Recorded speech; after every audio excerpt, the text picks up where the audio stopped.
Hi guys, nandito ako sa Hello. Marlboro. Interviewin ko si Ate Mirna with regards sa... Miriam. Ay, Miriam, sorry. Ano ba? Miriam Mendoza Hasim. Kasi interviewin ko siya with regards dun sa Consumer Proposal Program. Kasi pwede pala yung mga TFW mag-apply as long as may utang dito sa bansang Canada. Yeah. Basta nagpa-file sila ng income tax. Alright. Yeah. Ay ate, gusto ko lang magtanong kasi consumer proposal kasi ako. Ano ba, 5 years kasi to pay yung sa akin. Pwede ba na bayaran ko siya? Gusto ko ma-less lang siya para hindi na siya aabot ng 5 years. Yeah, pwede mong bayaran ng 1 taon, 2 taon, 3 taon, 4 na taon, ganon. Depende sa'yo kung anong gusto mo. Kahit pumirma ka ng 5 years to pay sa opisina namin, pwede mo rin siyang bayaran ng within a year, 2 years, 3 years, 4 years, pwede yun. Pwede pala siya kung may pera ako, i-full paid ko na Oo, lang. pwede yun. Para naman just in case, pagdating ng panahon na bibili ka ng bahay, di siyempre... Bibili or utang? Uutang pala, ano. Kasi yung Thank term you kasi for your, natin bibili, Kasi iba pangit kasi. din yung sabihin na, Bibili. bibili. Pag uutang ka ng bahay, someday makakakuha ka. Like So- me before. So walang problema na kahit naka-consumer proposal ako, pag gusto kong kumuha ng bahay in the next, pagkatapos ng proposal ko, pwede pala yun. Yeah, pwede kang makautang. Katulad ko dahil ako nga, hindi ko nga alam na makautang din kami ng bahay. Dahil noong kumuha ko ng bahay is dito lang sa may Honda Way. Tapos, ang tawag nito, napakamura noon kasi nga kasagsagan ng COVID. COVID yun. Yeah, COVID Kaya time. mura. At saka mura naman talaga pag sa Park Alberta Yes. compare sa other na mga provinces. Imaginin mo yung 150,000 noon, nakuha ko siya ng 122 dahil tinawaran namin. Kasi pandemic yun. Pandemic yun. Ngayon, alam mo kung magkano na? Kano na? 300,000 na siya. Mahal na siya ngayon. Mahal na. Last question to.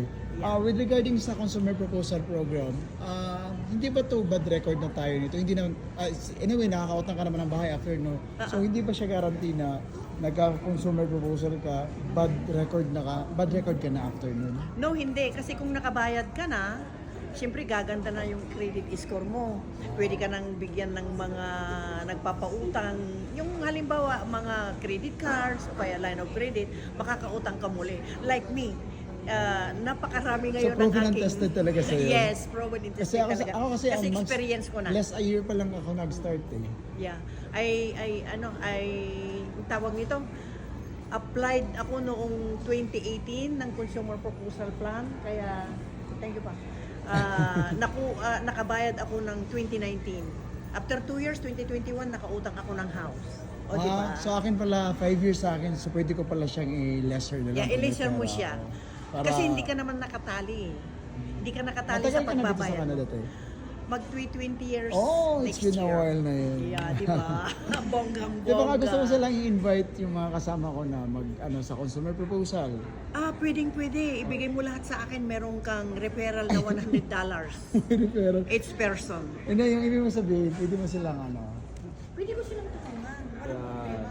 problema. Matutulungan natin sila. Si Ate Is, makikita niyo siya dito sa Marlboro, At saka sa Seafood City. Seafood City dito sa Calgary. So kung gusto niyo, ano pangalan niyo, te? Ate Miriam, at your service. Credit 720. Alright. Tatayo ako para makita nila. Ay, kagandahan. Diba? Kailangan, kung may mga utang po kayo mga kababayan, yung name mo, kung mga... Dudes. Ha? Dudes Miranda. Dudes? Miranda. Yung mga kaibigan ni Dudes, kung may mga utang po kayo riyan, kontakan nyo lang po siya at i-repair niya sa akin. Alam mo na, meron kang... Hindi ko nawawanggitin. Baka maraming So pag mawawanggitin. maraming utang ng mga Filipino dito sa Canada, as long as qualified kayo, PR at saka Canadian citizen. Kahit kwan. TFW? Yes. Pwede na pala? Yes. Kasi yung sa amin kasi hindi siya pwede yung TFW. No, kasi may mga client ako na mga estudyante noon, natulungan namin. Pwede pala temporary foreign worker.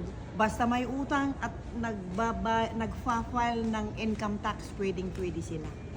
Okay. O, diba? Maraming salamat at least nadagdagan yung idea ko. Yeah, Bye-bye. okay. Thank you so much. Babus.